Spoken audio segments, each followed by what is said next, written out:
Presidente, eu não podia deixar de registrar aqui hoje eu vim até tematizada com a minha blusinha amarela do Brasil, já que a camisa da seleção brasileira representa o bolsonarismo, nada melhor do que hoje vim aqui.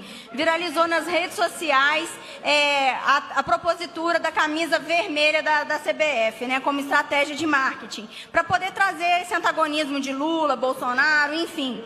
Mas o que eu venho aqui dizer? Sugerir para a Nike que, se fosse uma tratativa de verdade, de agradar a esquerda marxista, o melhor layout de camisa deveria ser assim. Seria mais representativo.